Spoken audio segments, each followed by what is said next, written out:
You're listening to the One Man Show Network. Welcome to the MMA Fight Picks Podcast with your host, Aaron Weinbaum.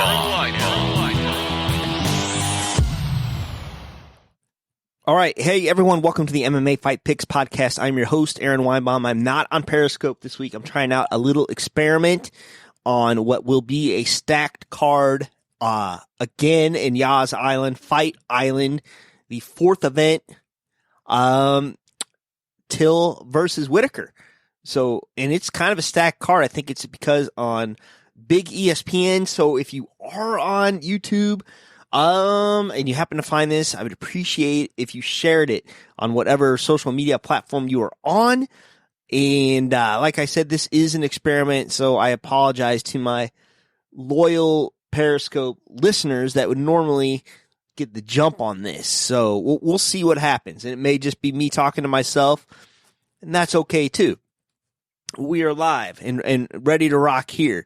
Let's talk about a little recap here. Last week, I'm just going to talk about the co-main and the main and what's next for these guys. Jack Hermansson versus Kelvin Gastelum. That was a bit of a surprise for me. I thought Kelvin would, Kelvin looked in shape too, and I thought he really would come in there and at least make a scrap out of it, and just gets caught in this heel hook. Everyone's saying his best days are behind him. I don't believe that. He's still a young fella. It's just one of those things. He just got caught, and the guy's only fought killers. I mean, he just fought Till. He just fought Israel Adesanya before that, and I don't know. You can't count this guy out yet for just fighting the tops of the division. We'll see, and hopefully they give him a bit of a tune-up fight. And Hermansson, right back in there, maybe like him and a Cannonier. Or, I think Jared's already matched up with someone, but someone. I don't know. But, like I said, I'm not a matchmaker.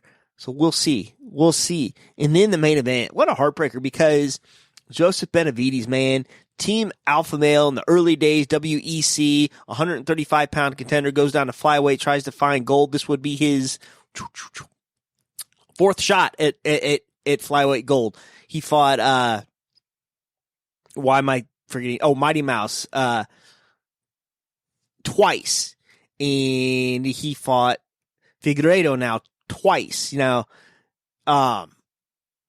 Let's not forget, there is some controversy there with that first fight. He didn't make weight. He got headbutted or whatever with the Figueiredo, that is.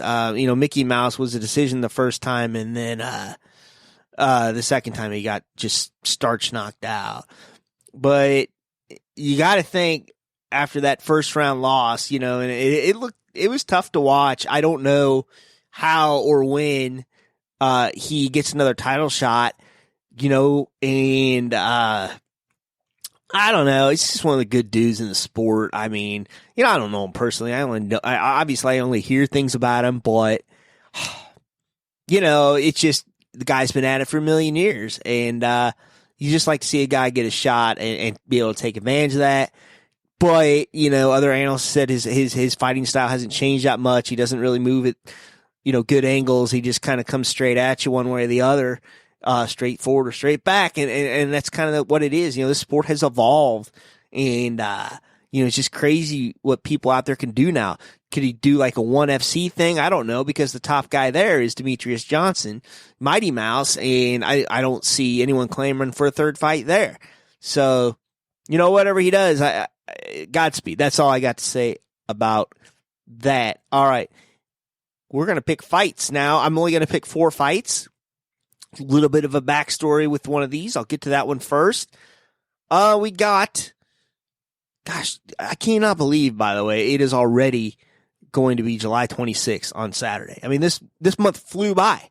And it seems like, the few months before that crawled by. But, I know there's still bunches of you stuck at home, and I'm sorry, and we hope we can bring a little MMA love in your life. But let's take a look at these fights here.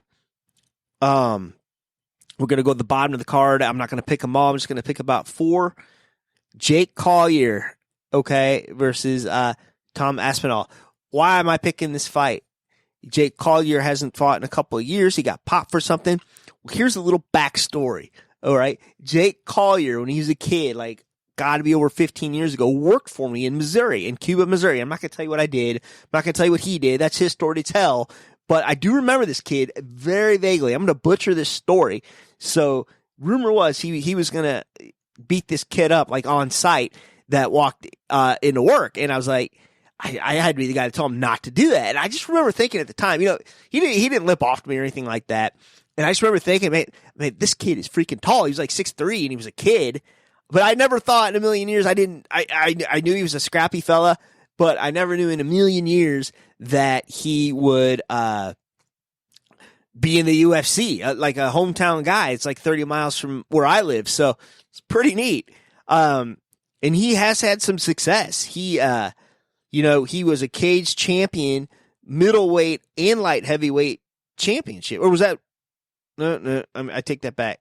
No, RFA, my bad. RFA champion. And he fought at both weight classes there. I would assume that this is a short notice fight because he's fighting this one at heavyweight. So yeah, like I said, not fought since November 2017. Marcel Fortuna. Before that, he loses to Devin Clark. I was at that fight in Kansas City. I was trying to get backstage. It didn't work out for me, but he lost that fight. He kept trying to do these spinning fists or whatever. It was a really, really strange fight. And then before that, he just really kind of alternated wins and losses in the UFC. So very interesting there. Very interesting. And then you got Tom Aspinall. I've never heard of him before today. He looks like a legit heavyweight, 256 pounds. Jake is either moving up or he's making a permanent move. I don't know. Or is it a short notice thing? But he last fought in Cage Warriors. I mean, nobody he's fought that I've ever heard of, honestly. And this is Jake. This is the big time. He's been in the UFC before, but there's no crowd to deal with. So I don't know what the anxiety is going to be like there for Tom Aspinall. But I will tell you this. I think I like Jake in this fight. I do. Jake, like I said, he's 6'3". Tom's 6'5", a couple inches on him there. I don't know if Jake's going to, I don't know. I think I like Jake in this fight just based on the experience alone. Hopefully he's been taking his time off training. We'll see. Next up, welterweight. Alex Oliveira. I butchered that. Against Peter Sabata. Yes. Interesting. So we will take a look here at Pete Sabata first. Pete Sabata just lost to Leon Edwards. Everyone loses Leon Edwards. Before that, he's got wins over Ben Saunders, Nicholas Dalby. All right. Those are decent wins. Ben Saunders not exactly in the prime here, but then Oliveira, he, I believe, just lost. No, he won. I'm sorry. He beat Max Payne Griffith before that. 3 losses in a row. Nicholas Dalby, Mike Perry, Gunnar Nelson. I just think like the strength of schedule here for Oliveira and what he's had to face. So I like him against Peter Sabata. Okay, this is a messed up fight. This is weird. We have Fabricio Werdum versus Alexander Gustafsson at heavyweight. This is insane that they're doing this. Gosh, I don't get it because Alexander Gustafsson, he's retiring. He's not retiring now. He's coming back at heavyweight. I guess he's a bigger guy. I get that part. But then you got Werdum, who just fought, looked terrible. Looks like he had granddad bod. Looked like he hadn't trained a day since his layoff, over a year and a half ago. Got beat by Alexei Olenek. Before that, gets knocked out by Alexander Volkov. He hasn't had a win since 2017. Then you got Gustafsson. He just kind of got caught there by Anthony Smith, which is okay. You want to do MMA math here? This is going to baffle you, okay? Because loses to Anthony Smith, loses John Jones, beats Glover. Glover beats the brakes off of Anthony Smith. I mean, knocks his teeth out. I don't know, but I like this fight for Gustafsson. Normally I don't pick the bigger or the smaller guy coming in to fight the bigger guy, but I think at this point in his career, Verdum's just phoning it in. Gustafsson's going to be smart. I don't think he's going to try to grapple with him per se, but he's going to try to keep him in range. He's going to get on the bike he's going to hit him, run, and do it that way. All right. Next up, Mauricio Shogun Rua versus Little Nog, Antonio Nogueira. Okay. This is a strange one because I think these guys have fought twice before, and I'm going to look into this before I put my foot in my mouth. Yes. First, no. I'm trying to think here. No, I'm right. Yeah. They fought once. June 2005. He beat him. Shogun beat Little Nog, okay? That's 2005. Go down the pike here. Again, they fight. August 2015. Beats him again. This is like the wrong kind of rubber match. He's already beaten him twice. And here we're going to go. Let's look at what have you done for me lately, Shogun? So you have draw against Paul Craig, a win against Tyson Pedro. He lost, got KO'd against Anthony Smith. This is way back in July 2018. Gosh. All right. Well, let's look here at Little Nog. What has he done for me lately? He did surprisingly beat Sam Alvey. That was 2018. Lost to Ryan Spann by knockout. Not the most frequent fighter there. Before 2018, lost to Ryan Bader 2016. Okay. I got to go with the guy that's beat him twice. It wasn't a knockout or anything, but gosh, I mean, it was decisions both times, but yeah, let me look here. I'm going back to 2015. Where are we at? This is what happens when I don't wear my glasses. Yeah. I don't think it's going to be as exciting as people think. It's a throwback. It's a throw out almost, but, yeah, I think I like, I like Hua to make it 3 in a row. And I don't know. I don't like matches like that, but it is what it is. All right. Robert Whittaker, Darren Till. This is a very important fight. Two former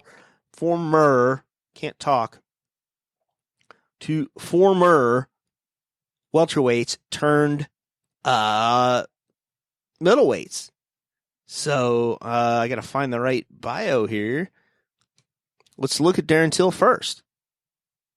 Darren Till just beat Kelvin Gastelum in his middleweight debut. Before that, he loses to the top 2 at the time. Maybe, I don't know if you can call Jorge Masvidal the top 2, but he's in there of welterweights, cutting too much weight, So loses to him, loses to Tyron Woodley, probably one of Tyron Woodley's best performances ever. But the man's got wins over Stephen Thompson, Donald Cerrone. Very interesting. And then you got Robert Whittaker. He just stumbled against Israel Adesanya, the best of the best. But you got to wonder what these wars with Yoel Romero did to him. Those were some fights, and there were fights he didn't have to take. In my opinion, because Yoel missed weight. Did he miss weight for both of them? I see. I got some viewers on YouTube. Tell me, did he miss weight for both of them? Well, I will look it up. Non-title fight, missed it by 0.2 pounds. This was in 2018. Okay. Then you had Whittaker get sick. Obviously, he was supposed to fight Israel and unify, or for the title rather. Then it became an interim title belt between Kelvin Gastelum and Israel. And then he comes back to fight Israel, only to lose in the second round. So I don't know. I don't know if this intestinal thing really stuck it to him or what. I don't know. Or some say he wasn't motivated. I don't know that either. We're going to find out how motivated he is on Saturday. But look at the killers, man. Yoel Romero twice. It doesn't look like he missed weight that first fight. Okay. But within the span of the year, the 2 hardest fights in his life. I mean, it was a Donnybrook, Yoel Romero. I mean, that's 5 rounds of hell. Crazy how that works. He's got a TKO win over Jacare Souza, Derek Brunson, Rafael Natal. I mean, it just goes on and on and on and on and on. I mean, he is a killer at middleweight, except for the current champ. So I don't know why you're counting this guy out. He had one bad night that I know of in when was the last time he lost before that? 2014, Stephen Wonderboy Thompson. Okay. Darren Till. I love Darren Till. He has not gone through the killers in the middleweight division that Robert Whittaker has. That was not the same Kelvin Gastelum we saw fight Israel Adesanya, okay? I don't know what we saw. And he was a little chubby for that fight. Let's remember, he may or may not have leaned on a towel to make that weight. So, yeah. So we'll see. We'll see. That's it. If there are no interactive comments or whatever, I'm gonna put on over until next week. And I hope you all enjoy the fights. So Periscopers that are looking for this, I'm gonna run the replay through there now, or close to now. And until next time, shalom. Please remember to support the podcast by visiting the affiliate links on AaronSaysWhat.com.